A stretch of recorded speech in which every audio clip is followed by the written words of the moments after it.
చూడు మంగ, లక్ష్మి మాట్లాడేది అక్షరాల నిజం. దాన్ని నువ్వు అమలు చేస్తేనే కాస్తైనా ప్రశాంతత ఉంటుంది ఇంట్లో. సరే,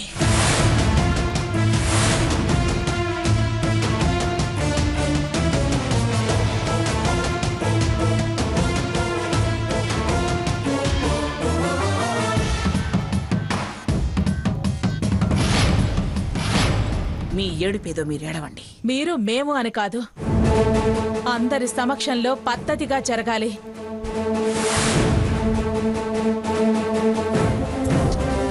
నా కొడుకు మీ మనవడని పబ్లిక్ గా తెలియాలి. మీరెలా అనుకుంటే అలా జరగనివ్వండి. నచ్చినా నచ్చకపోయినా వచ్చి నీ మొక్కు చెల్లిస్తాను. సరేనా? గ్రానీ, ఏంటి నువ్వనేది? నేను అలా జరిపించడానికి ఒప్పుకోను. నన్నేం చేయమంటావురా? జరపాల్సింది అని వాళ్ళు, వద్దని నువ్వు. అందరూ కలిసి నన్ను చంపేయండిరా, పేడ వదిలిపోతుంది. మంగా, ఎవరు పోయినా ఈ గొడవ ఆగదే. జరిపించండి తాతయ్య, జరిపించండి. మీకు నాకన్నా వాళ్లేగా ముఖ్యం. రేయ్, నువ్వు వేరువేరుగా చూస్తావేమో గానీ నాకందరూ సమానమేరా. తెలుస్తూనే ఉంది ఎవరంటే నీకు ఇష్టమో. ఏయ్, నువ్వు రావే. సాకేత్! సాకేత్! సాకేత్!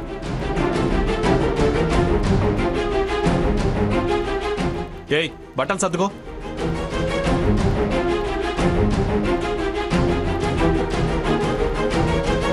ఎక్కడికి బావా?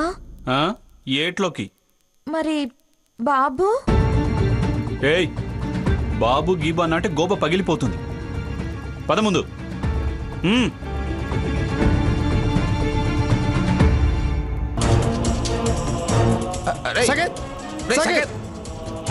బావా ఆగు బావా. ఎక్కడికి రా? నువ్వు మాట్లాడుకో. రేయ్ సకేత్, ఏమిట్రా ఇది? ఎక్కడికి రా బయలుదేరావు? వాళ్ళ కోరిక తీర్చండి, వాళ్ళని ఉద్ధరించండి. అలా అని గ్రానీని బలవంతంగా ఒప్పించారు కదా. ఇంక నేను ఎక్కడికి వెళ్తే మీకెందుకు? నువ్వు ముట్టుకోకు. ఏంట్రా ఇది? Don't shout and don't try to stop me. Saketh, ఎక్కడికి వెళుతున్నావురా? నాకిష్టం లేని పనిని వీళ్ళంతా ఇష్టపడి చేయిస్తున్నారుగా. అందుకే అదంతా అయిపోయిన తర్వాత 100 లీటర్ల ఫినాయిల్తో ఇల్లంతా శుభ్రం చేయించి కబురు పెట్టు, అప్పుడు వస్తా. ఏయ్, పదవే. సాకేత్, ఆగరా. పదవే. సకేత్, సాకేత్! బావా చెప్పేది విను. మంగా,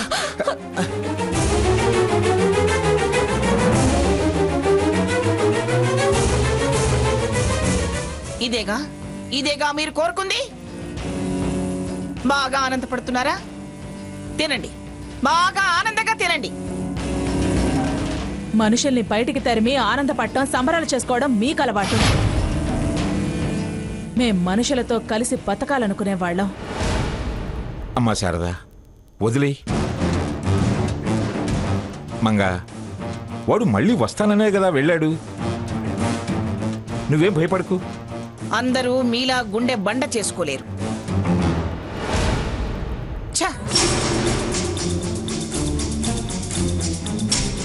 అమ్మా, భయపడుతున్నావా? లేదురా, భగవంతుడు మన చిన్న ఈ కోరికను తీర్చడానికి ఇంత పెద్ద రాద్ధాంతాలు ఎందుకు చేస్తున్నాడో అర్థం కావటం లేదు. సీత, నన్ను క్షమించమ్మా. మాటలు పడ్డం ఈ మనసుకు అలవాటైపోయింది. మీరు క్షమాపణలు అడగడం ఎందుకు? నీకు నా కథ చెప్పకుండా దాచినందుకు. మీరు నిజం దాచారు. అతను అబద్ధం నిజం అనుకున్నాడు. మీది బాధ, అతనిది దుర్మార్గం. నాది తప్పని పరిస్థితి. ఇంకిప్పుడు చేయగలిగిందేమీ లేదు. అధైర్యపడి బాధపడి ప్రయోజనమూ లేదు. కాలం తీర్పిచ్చేదాకా తప్పదు. ఒకప్పుడు భవిష్యత్తు గురించి ఎన్నో ఆలోచనలు. ఇప్పుడు ఎంత ఆలోచించినా బ్రతుకు నా చేతిలో లేకుండా పోయింది. నేనంటూ ఏ నిర్ణయం తీసుకోలేని నిస్సహాయ స్థితి నాది.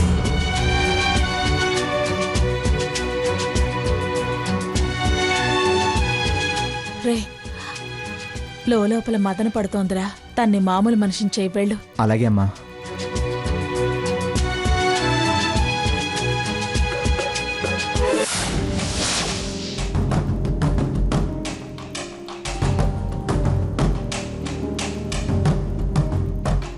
ఏదో అయ్యిందనిపించుకొని అవతలికి తరిమేయాలి, లేకపోతే ఇల్లు నరకం కన్నా ఘోరంగా తయారవుతుంది.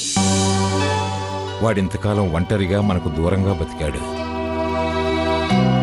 రేపు సమాజానికి మనవాడు, మన వారసుడు అని ఘనంగా పరిచయం చేయాలి. అవునా అన్న? మళ్ళీ ఎలాగో వాళ్ళ బ్రతుకు వాళ్ళు బ్రతికేవాళ్లే కాబట్టి మన హోదాకి తగ్గట్టు రేపు వాడిని అందరూ మంగమ్మ గారి మనవడు అని గౌరవంగా చూసేలా చేయాలి. ఏ జగన్నాథం మనోడు అనొచ్చుగా. మీ మనవడన్నా నా కొడుకు అన్నా ఇప్పుడు వాడున్న పొజిషన్ ఏమీ మారదు. అంతేనంటావా? సర్లే, పేరున్న పేరు కదా, దాని మనోడుగానే పరిచయం చేద్దాంలే.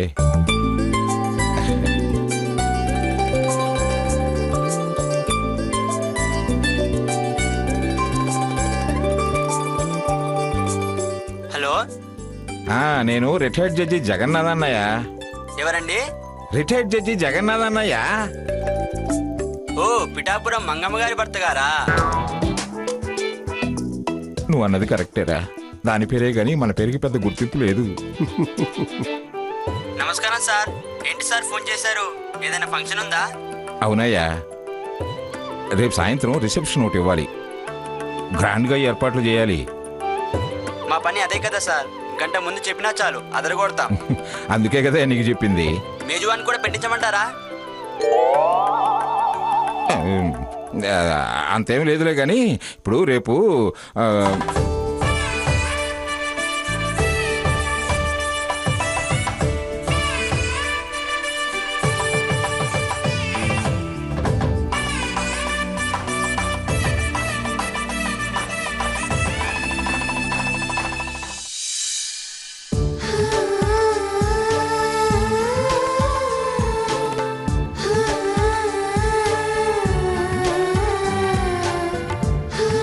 నువ్వు నాకు కోడలుగా వచ్చినా నాకు కూతురు లేని లోటు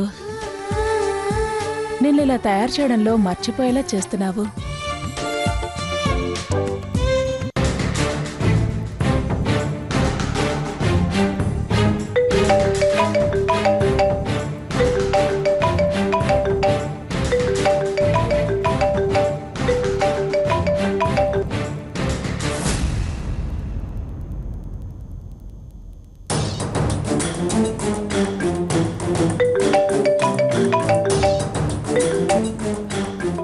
ఫోన్ వస్తుంది. తెలుసు, ఆన్సర్ చేయవేంటి బావా?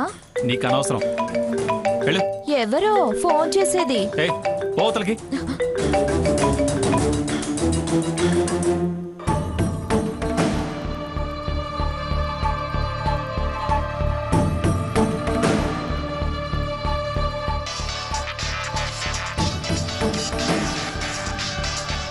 హాయ్ అమ్మమ్మ.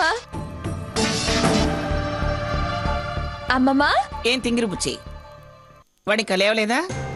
ఫోన్ తీయడం లేదు. లేచే ఉన్నాడు కానీ కాల్ అటెండ్ చేయట్లేదు. నిన్ను ఏమైంది? ఇందాక ఆన్సర్ చెయ్యరే అంటే నీకు అనవసరం అన్నాడు. ఇప్పుడు మీతో ఆ మాట చెప్తున్నానని కొట్టడానికి చెయ్యొత్తాడు. ఒకసారి ఫోన్ వాడికి ఇవ్వు. ఓకే అమ్మమ్మ. తీసుకో. అమ్మమ్మ తీసుకోవట్లేదు. ఇవ్వబే వాడికి. మాట్లాడు. ఎరా సాకేత్, ఏమిటి నాతో మాట్లాడదలుచుకోలేదా? సర్లేరా, నేను పోయాననుకో, ఫోన్ పెట్టేస్తున్నా. గ్రానీ, లేకపోతే ఏమిట్రా? నేనేమన్నా వాళ్ళ మీద ప్రేమతో సరే అన్నానా? నువ్వు వాళ్ళ పోరు పడలేవని, వాళ్ళని వదిలించుకోవాలని కదా నేను సరే అన్నది. నా మీద అలిగితే ఎలా? ఎక్కడున్నావు? రాత్రి ఏమైనా తిన్నారా లేదా? నువ్వు తిని దానికింత తినిపించు. అసలే కడుపుతో ఉన్న పిల్ల. గ్రాని, నాకు తెలుసులే కానీ వదిలే. తెలిసిన వాడివైతే నువ్వు అలా వెళ్ళిపోవురా. దగ్గరుండి బయటకు గెంటించాలి గాని పారిపోతే ఎలా? సపోర్ట్ చేసేవాళ్ళు చాలా మంది ఉన్నారు. నీ వల్ల నా వల్ల ఏమవుతుంది? వాళ్ళంతా ఒకటే గ్రాని. ఎంతమంది ఒకటైనా నిన్నేమీ చేయలేరురా. నువ్వు ఇంటికొచ్చాయి. వాళ్ళు వెళ్ళాకే నేను ఇంటికి రావడం. మళ్ళీ మళ్ళీ నా చేత రాననిపించుకో. అదేదో జరగాల్సింది జరిగాక నాకు ఫోన్ చేయి. రే సాకేత్, సాకేత్,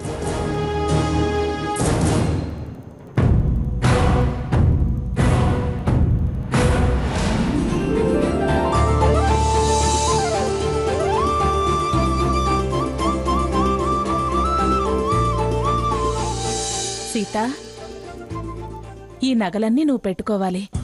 ఇవన్నీనో?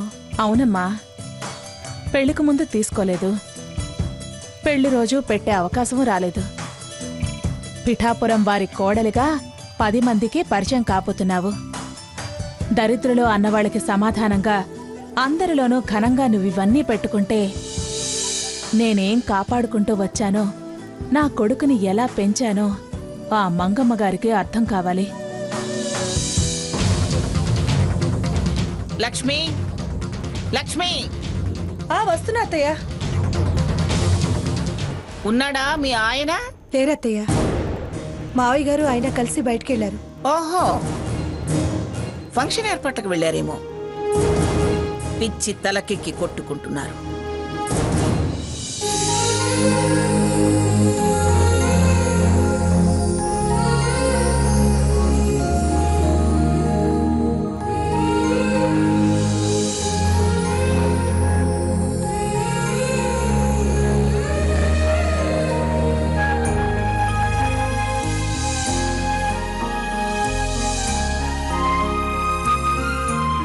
ఇప్పుడే వస్తానమ్మా.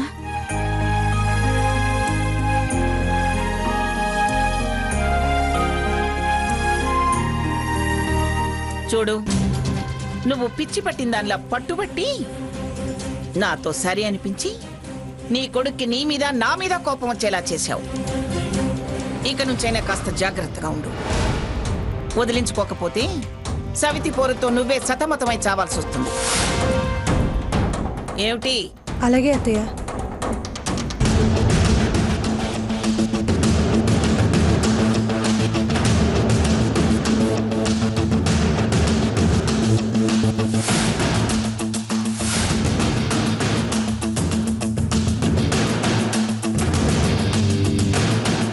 ఏంటి నానమ్మా, ఎందుకంత కోపంగా చూస్తున్నావు? పోరా తింగర వెధవ.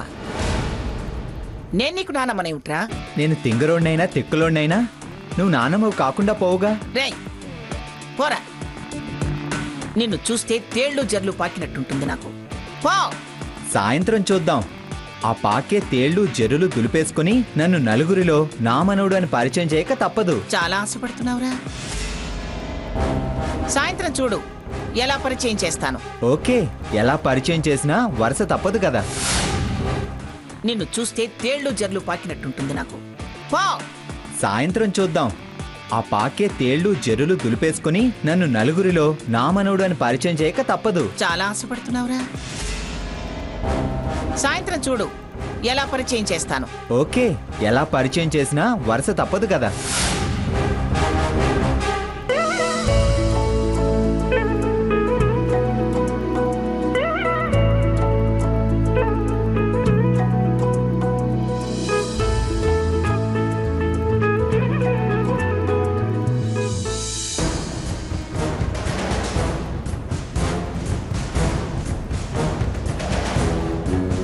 నువ్వు వెళ్ళవే.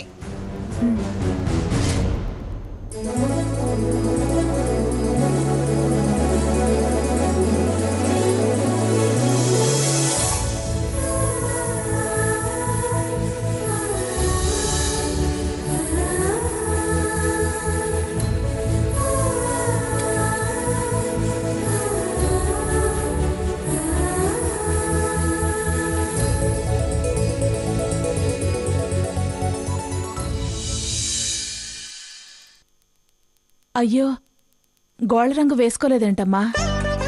పర్వాలేదత్తయ్య. ఏదన్నా మ్యాచింగ్ కలర్ వేసుకుంటేనే అందంగా ఉంటుంది. ముందు కూర్చో.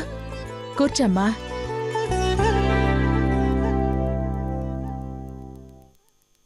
ఇది చూడు.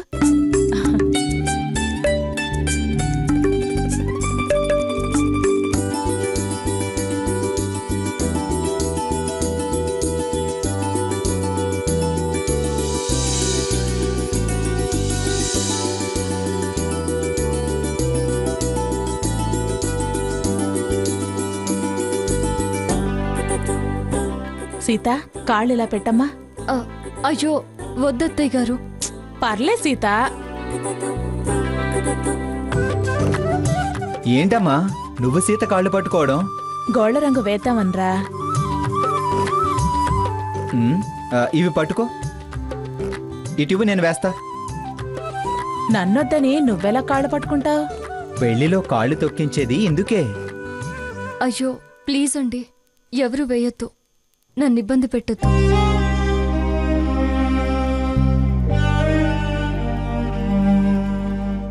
సరే, పూలు పెడతానుండమ్మా.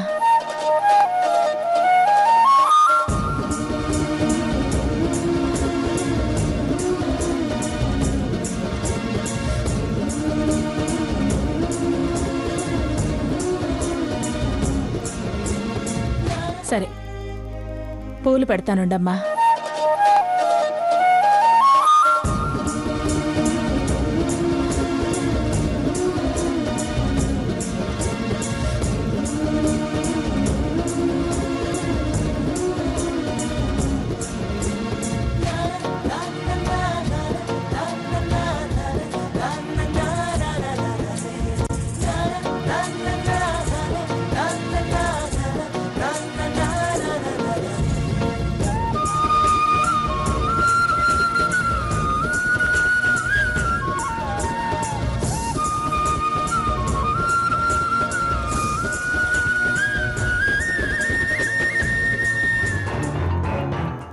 ఇప్పటికీ అర్థం కావడం లేదు. రిసెప్షన్ తర్వాత వాళ్ళు వెళ్ళిపోతానన్నారుగా, ఎందుకు నువ్వెంత చిరుబురులాడుతున్నావు? ఏం నంగనాచివే? అసలు ఎవడే వాడు? వాడి కోసం రిసెప్షన్ చేయడం ఏంటి? వెళ్ళిపోవడం కాదు, వాళ్ళు రావడమే నాకు ఇష్టం లేదు. నచ్చినా నచ్చకపోయినా వచ్చారు వెళ్తారు. ఇంకా ఎందుకు ఈ కోపం? ఎవడో ఓ ఆఫ్టర్ గాడు నా బ్రదర్ అంటూ రావడం, పైగా నాకే మర్యాదలు చెప్పడం టాలరేట్ చేయలేకపోతున్నా. జస్ట్ 4 hours ఓపిక పట్టు బావా, ప్రాబ్లం క్లియర్ అయిపోతుంది. వాళ్ళు క్లియర్ అవడం కాదు, నువ్వు క్లియర్ అయితేనే నేను పీస్ఫుల్ గా ఉండేది. మళ్ళీ ఇటు తిరిగావా? నిన్ను మార్చడం నిన్ను పుట్టించిన ఆ దేవుడి వల్ల కూడా కాదు. నేను మారాలంటే నన్ను పట్టి పీడించే దరిద్రపు మొహాలన్నీ నా నుంచి దూరం కావాలి, including you. Out, get out. నన్ను వాగించి విసిగించుకో. వెళ్ళు వెళ్ళు.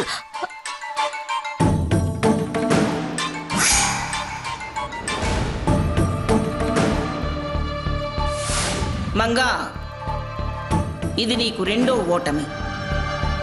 ఒకటి, ఆ సీత పెళ్లి జరిగేదాకా నువ్వు అక్కడుండి అక్షింతలు వేసి ఆశీర్వదించి రావటం. ఇప్పుడు నువ్వే స్వయంగా జనానికి ఆ రఘురాం, నిన్ను మోసం చేసిన రఘురాం వాడే వీడని తెలియకుండా నువ్వు పొరపాటు పడేలా చేసిన రఘురాంని నీ మనవడే అని నువ్వు చెప్పడానికి బయలుదేరావు. ఛ, నేనేది ఓటమిగా అనుకోను. మరోసారి నేనేమిటో నిరూపించుకునే అవకాశం వచ్చిందనుకుంటాను.